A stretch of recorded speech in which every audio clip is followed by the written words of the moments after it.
Assalamualaikum. Selamat Hari Raya Idul Fitri. Mohon maaf lahir dan batin. Di video kali ini saya akan membahas tentang kenapa video kita padahal sudah lolos monetisasi tetapi dolarnya tetap berwarna merah dan iklan tidak mau masuk. Dan mengapa video-video kita dihapus oleh YouTube? Saat kita upload video, langsung dihapus oleh YouTube. Dan jika kita upload video, dolarnya harus diaktifkan setelah publik. Kita bahas mulai pertama. Mengapa video kita padahal sudah lolos monetisasi, tapi dolarnya tetap berwarna merah dan iklan tidak mau masuk? Otomatis kan penghasilan kita berkurang walaupun kita view-nya kita 1.000, 2.000, bahkan 1 juta sekalipun. Kalau iklan tidak mau masuk dan dolarnya itu berwarna merah, tentunya sangat mengurangi dan sangat mengganggu penghasilan kita kan. Kenapa bisa demikian? Padahal lolos monetisasi. Ini saya bawakan dari pengalaman teman. Dari pengalaman teman sendiri. Jadi sudah ada contohnya. Kenapa bisa demikian? Alasannya karena video tersebut, konten tersebut bertemakan yang namanya disebut tidak ramah iklan. Seperti apa konten-konten yang tidak ramah iklan? Ini antara lain, sebenarnya banyak ya konten-konten. Dan ini semua dialamin oleh teman saya sendiri. Jadi video ini atau kejadian ini sudah ada buktinya. Saya bawakan atau saya infokan dari pengalaman yang sudah terjadi. Jadi bukan hanya sekadar kemungkinan, karena ini sudah kejadian gitu. Video tersebut atau channel tersebut sudah monetisasi dan lolos. Setelah lolos, semua video itu berwarna biru dolarnya, tapi ada satu video yang berwarna merah. Nah, setelah saya cek, itu video itu yang disebut atau saya sebut video atau konten yang tidak ramah iklan. Sebutannya, istilahnya video yang tidak ramah iklan itu seperti demikian itu.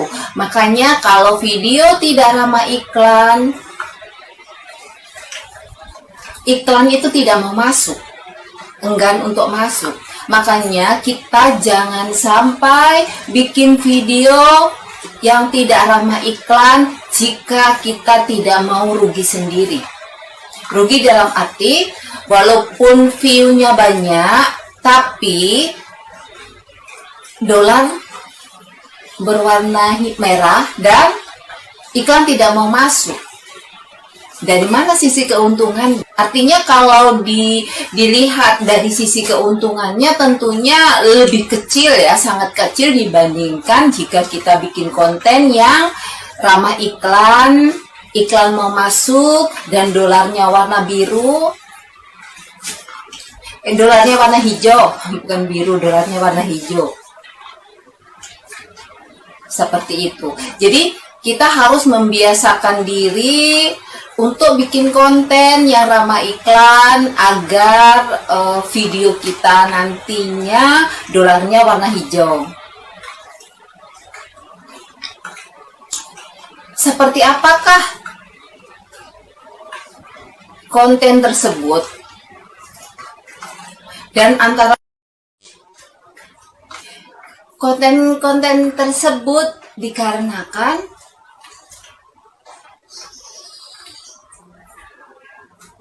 yang melanggar pedoman YouTube. Konten tersebut itu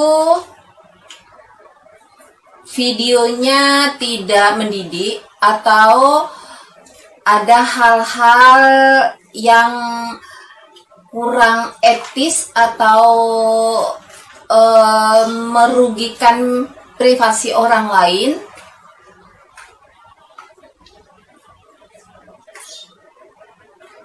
dan sangat tidak tepat dilakukan seseorang memvideokan orang lain atau memberi penjelasan privasi orang lain dan video tersebut atau sikap seseorang tersebut itu kurang tepat. Yang dilakukan itu kurang tepat. Jadi istilah bahasanya tidak pantas lah atau tidak etis lah. Seperti itu. Nah, itu yang disebut konten yang tidak ramah iklan.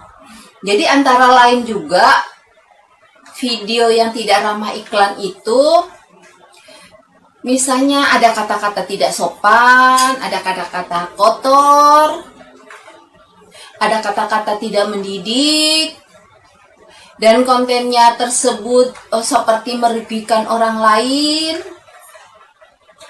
seperti mengekspos privasi orang lain yang tidak pantas atau tidak seharusnya diekspos. Itu diantaranya, itu hanya diantaranya ya, lebih banyak lagi sih, lebih banyak lagi. Itu diantaranya. Terus, misalnya kekerasan, video yang diambil dari CCTV yang seperti kasus misalnya perampokan, pencurian, seperti itu. Terus prank-prank yang membahayakan.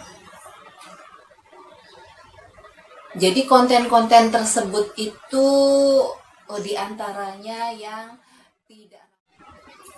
Pembahasan yang kedua. Kenapa video kita setelah diupload langsung dihapus oleh YouTube? Kenapa demikian?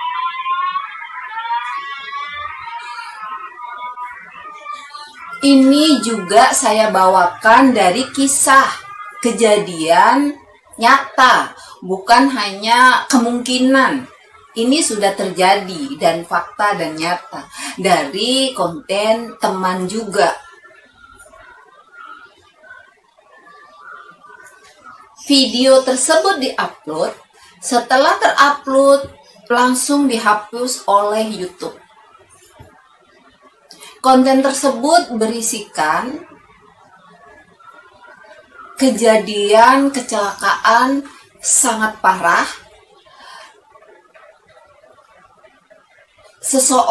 Ada seseorang itu dimakan buaya.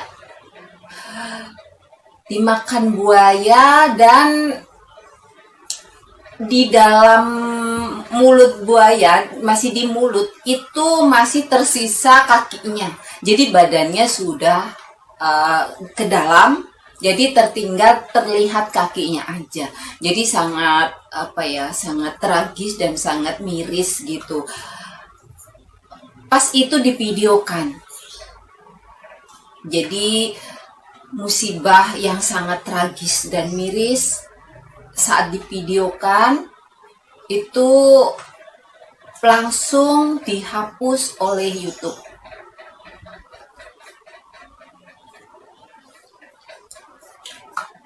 Jika kejadian-kejadian misalnya ada kecelakaan, ini yang sudah kejadian nyata ya, bukan hanya cerita. Terus jika misalnya di jalan raya ada kejadian kecelakaan parah sampai terkapar, darahnya tercecer di mana-mana, orangnya luka parah, itu misalkan divideokan, itu tentunya akan dihapus juga oleh YouTube karena itu serupa. Yang jelas yang tragis-tragis, yang mengerikan atau sadis-sadis itu YouTube tidak memperbolehkan atau dilarang oleh YouTube. Jadi sebaiknya hindari konten-konten tersebut. Ada juga konten yang ini juga saya membawakannya ini dari kisah nyata, dari pengalamannya teman-teman gitu.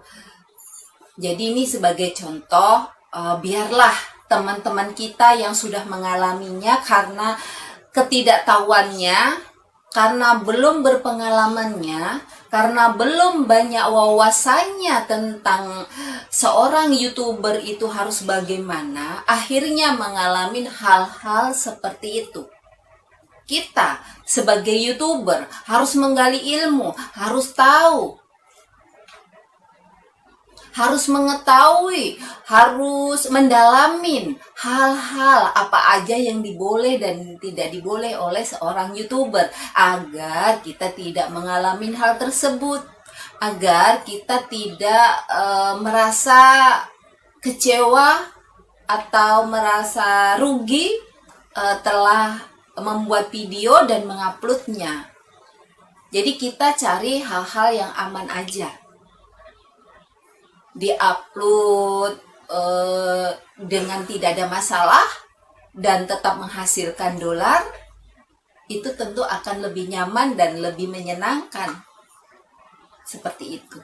Terus misalnya reupload itu kan video seseorang channel lain itu mereka terkadang atau sering di setting itu tidak boleh diambil. Ada yang tidak tersetting ya. Ada yang tidak tersetting, tapi banyak yang tersetting tidak boleh diambil oleh orang lain untuk reupload. Jika ketemu hal tersebut, video tersebut disetting atau channel tersebut men-setting kontennya tidak boleh diambil orang lain, maka di saat kita upload bisa saja YouTube langsung menghapusnya. Jika YouTube tidak langsung menghapusnya, maka akan dapat teguran. Kita akan dapat teguran untuk menghapusnya. Dan itu termasuk adalah teguran kita. Teguran kalau itu kejadian yang pertama berarti kejadian yang pertama. Jika itu terjadi, maka kita akan dapat teguran selama 90 hari.